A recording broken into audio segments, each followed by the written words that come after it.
ಯಾಕಂದರೆ ಮೊನ್ನೆಷ್ಟೇ ಪ್ರಧಾನಮಂತ್ರಿಗಳು ಹೇಳ್ತಾ ಇದ್ರು ಈ ರೀತಿ ಗೋರಕ್ಷಣೆಯ ಹೆಸರಿನಲ್ಲಿ ಅನೇಕರು ಒಂದು ರೀತಿ ಗುಂಡಾಗಿರಿಯನ್ನು ನಡೆಸ್ತಾ ಇದ್ದಾರೆ ಅಂತ. ಅದು ಹಳ್ಳಿಗಳಲ್ಲಿ ನಡೆಯುವಂಥ ಒಂದು ವ್ಯವಹಾರ. ಅದು ಅವರ ಗಮನಕ್ಕೆ ಬಂದದ್ದು ಬಹಳ ಒಳ್ಳೆಯದೇ ಆಯಿತು. ಯಾಕಂದರೆ ಕೆಲವು ಕಡೆ ಇತಿಮಿತಿಗಳನ್ನು ಅತಿರೇಕ ಮಾಡುವಂಥ ಸ್ವಭಾವಗಳು ಇರ್ತಾವೆ, ಇಲ್ಲ ಅಂತ ಹೇಳಿ ಖಂಡಿತವಾಗಿದೆ. ಆದರೆ ಅವರ ಗಮನಕ್ಕೆ ಬಂದದ್ದು ಮತ್ತು ಅವರು ಅದನ್ನು ಉದ್ದೇಶಿಸಿ ಮಾತನಾಡಿದ್ದು ಇವತ್ತು ಜಾಗೃತಿಯನ್ನು ಉಂಟು ಮಾಡಿದೆ ಅಂತ ನನ್ನ ಅಭಿಪ್ರಾಯ. ಪ್ರಧಾನಮಂತ್ರಿಗಳು ಹೇಳಿದ ಅಭಿಪ್ರಾಯ ಖಂಡಿತವಾಗಿ ಅದರ ಬಗ್ಗೆ ಜನಜೀವನದಲ್ಲಿ ಸ್ವಲ್ಪ ಎಚ್ಚರಿಕೆ ಮೂಡಿದೆ, ಜಾಗೃತಿ ಮೂಡಿದೆ.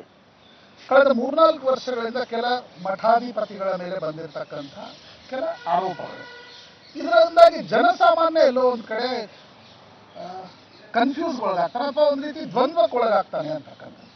ನೀವು ಒಂದು ದೊಡ್ಡ ಕ್ಷೇತ್ರವನ್ನು ನಡೆಸ್ತಕ್ಕಂಥ ಒಬ್ಬ ವ್ಯಕ್ತಿಯಾಗಿ, ಒಬ್ಬ ಮುಖ್ಯಸ್ಥನಾಗಿ ದ್ವಂದ್ವದಲ್ಲಿರ್ತಕ್ಕಂಥ ಜನಸಾಮಾನ್ಯನಿಗೆ ಯಾಕಂದ್ರೆ ಕೆಲ ಆರೋಪಗಳು ಆತನ ಒಟ್ಟಾರೆ ವ್ಯಕ್ತಿತ್ವದ ಮೇಲೆ ಇರ್ತಕ್ಕಂಥ ಆರೋಪಗಳು ಸರಿಯೋ ತಪ್ಪು ಅಂತಕ್ಕಂಥದ್ದು ಪ್ರಾಯಶಃ ನ್ಯಾಯಾಲಯಗಳು ನಿರ್ಧರಿಸ್ತಾರೆ. ನಿಮ್ಮ ಪ್ರಶ್ನೆಯಲ್ಲೇ ಉತ್ತರ ಇದೆ.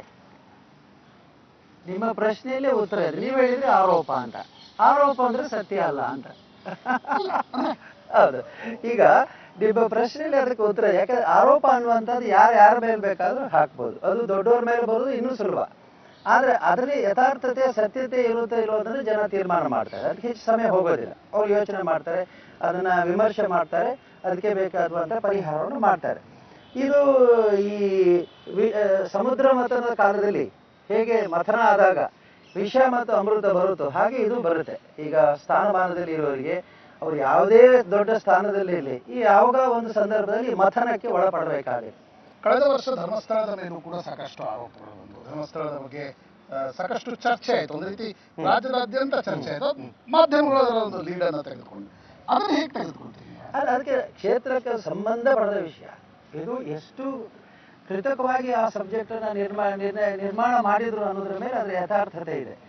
ಅದು ಯಾವುದು ಕ್ಷೇತ್ರಕ್ಕೆ ಸಂಬಂಧಪಟ್ಟ ವಿಷಯ ಅಲ್ಲ, ಅದು ಹೊರಗಿನ ವಿಷಯ. ಆದರೆ ಹೇಗಾದರೂ ಮಾಡಿ ಕ್ಷೇತ್ರದ ಹೆಸರನ್ನು ಕೆಡಿಸ್ಬೇಕು ಅಂತ 0.1% ಜನ, 1% ಅಲ್ಲ, 0.1% ಜನ ಪ್ರಯತ್ನ ಪಟ್ಟಿದ್ದಾರೆ. ಇದು ವಿಫಲವಾಗಿದೆ. ಇದು ಸಂಪೂರ್ಣವಾಗಿ ವಿಫಲವಾಗಿದೆ. ಈಗ ಕಾಲ ಅದಕ್ಕೆ ಉತ್ತರವನ್ನು ಕೊಟ್ಟಿದೆ. ಹಾಗಾಗಿ ಇವತ್ತು ನಮಗೆ ಅಂಥ ಸಮಸ್ಯೆಗಳು ಮತ್ತು ಸವಾಲುಗಳು ಬಂದಾಗ ಎದುರಿಸುವಂಥ ನೈತಿಕತೆ ಇದೆಯಲ್ಲ, ಅದು ನಮ್ಮ ಸಂಪತ್ತು. ಆಧ್ಯಾತ್ಮಿಕ ಹಿನ್ನೆಲೆ ಮತ್ತು ನಮ್ಮ ನೈತಿಕತೆ ನಮ್ಮ ಬೆಂಬಲಕ್ಕೆ ಆವಾಗ ಬರ್ತದೆ, ಬಂದಿದೆ. ಮತ್ತು ಯಾವಾಗಲೂ ಹಾಗೆ ಹೇಳ್ತೇವೆ, ಈ ಬೆಂಕಿಗೆ ಚಿನ್ನವನ್ನು ಹಾಕಿದರೆ ಅದು ಹೊರಬಂದಾಗ ಹೇಗೆ ಹೊಳಬತ್ತೆ, ಹಾಗೆ ನಮಗೂ ಕೂಡ ಇದರಿಂದ 100 ಪಟ್ಟು ಹೆಚ್ಚಾಗುತ್ತೆ. ಹೇಗೆ ಮೋದಿಯವರು ಇವತ್ತು ಪ್ರಧಾನಮಂತ್ರಿಯಾಗಿ ವಿದೇಶಕ್ಕೆ ಹೋಗಿ ಅಲ್ಲಿ ಅವರಿಂದ ಅದೇ ಜನ ಯಾರು ನನ್ನ ದೇಶಕ್ಕೆ ಬರಬೇಡ ಅಂತ ಹೇಳಿದವರಿಂದ ಗೌರವ ಪಡೀತಾರೋ ಹಾಗೆ ನಾವು ಕೂಡ ಬರಲಿಕ್ಕೆ ಸಾಧ್ಯ ಇದೆ, ಎಲ್ಲರೂ ಪಡಿಬಹುದು. ವೈಯಕ್ತಿಕವಾಗಿ ಬೇಸರ ಆಗುತ್ತೆ. ಹಾಗೆ ಆಗುತ್ತೆ. ಅದು ಆಗಿದೆ, ತುಂಬಾ ಆಗಿದೆ, ನೋವಾಗುತ್ತೆ. ಯಾಕಂದ್ರೆ ನೀವು ಹೇಳಿದಾಗ ಅನಾವಶ್ಯಕ ಆರೋಪ ಬಂದ್ರೆ ಯಾರಿಗೂ ನೋವಾಗಲ್ಲ, ಎಲ್ಲರಿಗೂ ನೋವಾಗುತ್ತೆ. ಹಾಗೆ. ಧನ್ಯವಾದಗಳು ಡಾಕ್ಟರ್ ವೀರೇಂದ್ರ ಹೆಗ್ಗಡೆ ಸುವರ್ಣ ನ್ಯೂಸ್ ಜೊತೆ ಮಾತನಾಡಿದ್ದಕ್ಕಾಗಿ. ಇವಿಷ್ಟು ಧರ್ಮಸ್ಥಳದ ಧರ್ಮಾಧಿಕಾರಿ ಡಾಕ್ಟರ್ ವೀರೇಂದ್ರ ಹೆಗ್ಗಡೆ ಅವರ ಜೊತೆಗಿನ ಮಾತುಗಳು. ಇಲ್ಲಿಗೆ ಈ ವಾರದ ಇಂಡಿಯಾ ಗೇಟ್ ಮುಕ್ತಾಯವಾಗ್ತದೆ.